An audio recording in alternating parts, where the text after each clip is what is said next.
after the whole pandemic is over and everybody put in as much work as they did, just thinking about self-care, will we be able to get medals for all of the I really feel like medals.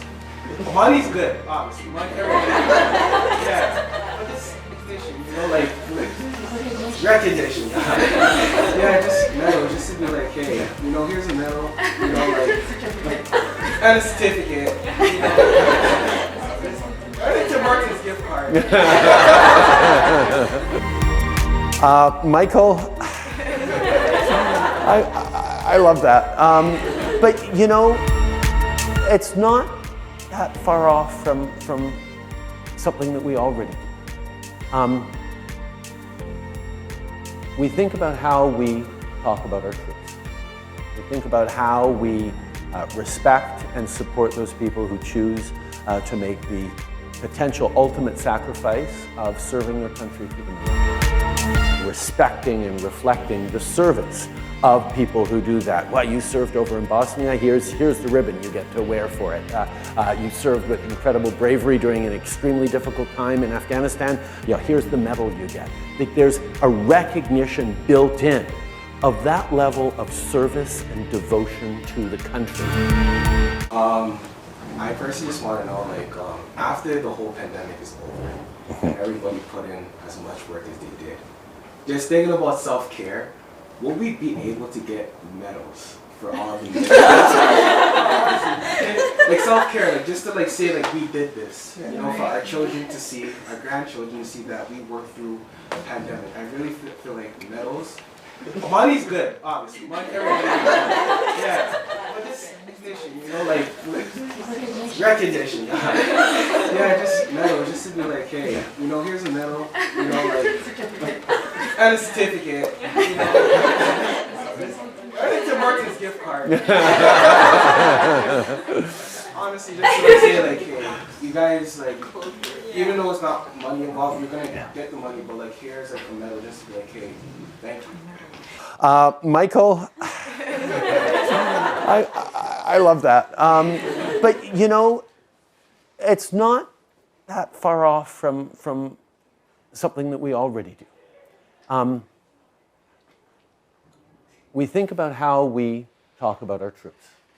We think about how we respect and support those people who choose to make the potential ultimate sacrifice of serving their country through the military, of stepping up to fight, defend their country, and hopefully never have to, but be skilled to do that and say, I'm, potentially giving up my life to serve the country in a very, very dangerous job that we need to do. And we've, as a, not just as a country, but as a civilization, have done a very good job of respecting and reflecting the service of people who do that. Well, you served over in Bosnia, here's the ribbon you get to wear for it.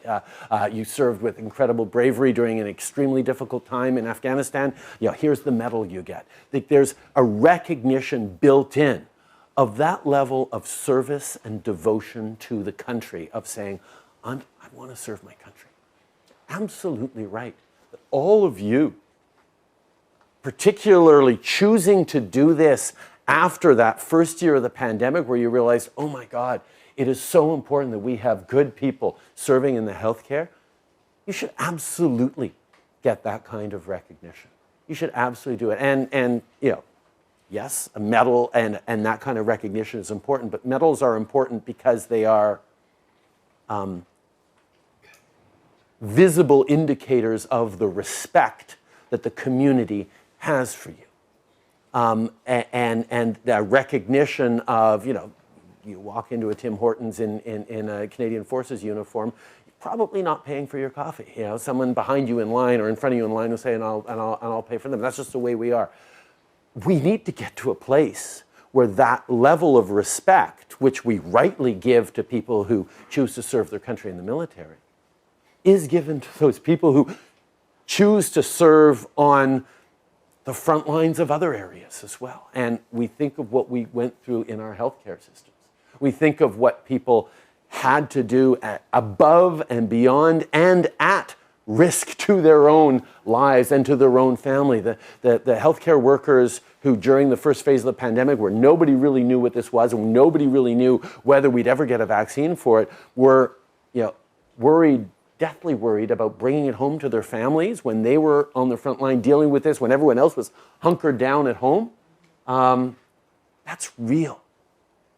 And so the medals is a great idea, but what is underlying it, that respect and recognition for the work that you've done and will continue to do, because the world's not going to get easier over the coming years, is going to be incredibly important. And that's a shift in society that we have to build. And part of that is making sure that you're paid and resourced properly, that you're properly supported, that people see that as, one of the things we learned during the pandemic is our most vulnerable in society, we're being cared for by the next most vulnerable in society. We think of seniors in difficult situations in long-term care homes, and who were their personal support workers and nurses, often vulnerable immigrant women making a very low amount of money and not really anything but incredibly vulnerable themselves. And that's something we have to shift as a society. It's going to require a rethink. And that's certainly part of what we're going to do. And I really appreciate you for bringing it up, Michael, and I appreciate the suggestion.